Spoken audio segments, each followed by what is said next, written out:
Hi everyone, I'm Grahtles, and welcome to a new episode of City Skylines. This is New Brighton, and if you're new to my channel and you don't know what I do Let's Plays, tutorials, tips, tricks on City Skylines. And I do play a couple other games as well, but City Skylines is my main game. So if you haven't already, hit the subscribe button, comment, like, share. It would be super appreciated. The last time we kind of left off, we put in this huge forestry industry DLC over in here, and it's quite large. And today we're going to be filling in the area next to it with the district style university city. It's right next to the college. I thought it was a good spot for using that particular district style. And yeah, let's go ahead and get into it. So the first thing I did was paint the area in a district style, and then I just put on the university city, and I just run a lot of roads. Most of these are going to be for commercial because they're the 4-lane roads, and I typically use the 4-lane roads for commercial. I'm fixing up the railroad right in here and just bringing it a little closer to the road. Next, I go ahead and go in and start to attach the highway. I wanted them to have their own on-off ramps over in here, and this could be temporary. I think I fix it later, adding a roundabout, because I do have, I think, the forestry connected, and I don't want the traffic to build up. If it seems to build up, I might detach entrance to the forestry area, so this way they have their own ramps and maybe it'll keep to themselves over in that area, but we'll see what happens once we get moving on and we get the population up a little bit. So there I just used one of the unique buildings. I think it was the cinema. I think I moved that later on for, I think, a railroad station shopping center, but yeah, I'm just running in the side roads here. And I pretty much stick to a grid throughout. It just filled the area all right, and yeah, I just kind of kept the middle, I think, for a huge, large shopping complex. I thought that would be cool. I took away the market station, train station, the old market station. I did that. There was a lot of traffic going on with that one way. I really wish you could attach a road to the back of that, but you can't, and I did this kind of bypass station instead. I am filling out some office spaces along. They don't attract any traffic, so it does fulfill some of the needs of the industrial bar, and our industrial bar was quite high, so I decided I'll just fill it in with offices. We got quite a lot of road there, and it's that 6-lane, so I thought it would work out well. So here I'm just putting in some parks and running some walking paths around it. Before I zone, I try to put in fire, police, medical, schools, and do all those things so I know exactly where I want to place them. So here I do the fire and the police up there, and then I use, I think, a big hospital down by the end that would actually help to serve the forestry area as well. And it just fit nice. It's a nice big hospital down in there. And then I add the winter market right there next to it. It's in the unique buildings. I wanted this huge middle to be kind of like a big, huge shopping area. I was saying before that I did have the old market station in there. So I really wanted this to be a real big shopping district in the middle. And I did put a lot of unique buildings in there, like I said, and it works out, I think, well. So moving forward, I probably won't be doing a lot of commentary. I will probably just keep it on the time lapse with our music. It's just a lot. There's nothing really to talk about once I start zoning.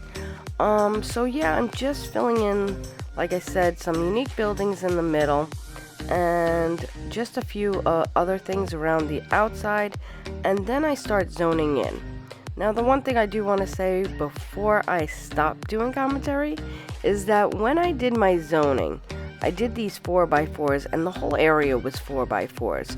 So I actually started to cut off and do 2x2s, 3x4s, 4x4s, and changing it up.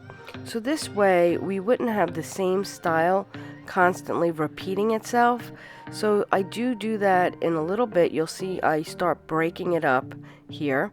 And yeah, this way we get some different buildings. I was getting a lot of the same repeat houses, and it looks terrible. In an area like this, you really need a nice variety of different houses. And what's really neat about University City is they are like slum houses, really dirty, and they become a nice, high-leveled house. When they're done, they are beautiful. Some of them look like mansions, and they're just really upper-class houses in the end once they level up. So, yeah, I really like the transformation of these guys. So I'm going to stop talking and just let the video speak for itself. And if anything comes up, I will definitely pop in and let you know what's going on.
this is where I end up putting the roundabout underneath the highways. I know the forestry is connected to this, and like I said before, if it becomes a big buildup of traffic, I will detach the forestry, because they do have their own highway access, but I wanted it to be connected just because if people are going to work, they can kind of get through a little easier instead of having to jump on the parkway and go down the line. But like I said, if it gets to be a problem, we will disconnect it. But for now, I tried using this roundabout and connecting the roads to that and then running the highway over it. So that's what I'm doing here, and I guess we'll see how it functions. If it works well, we'll keep it. If it doesn't, we'll detach.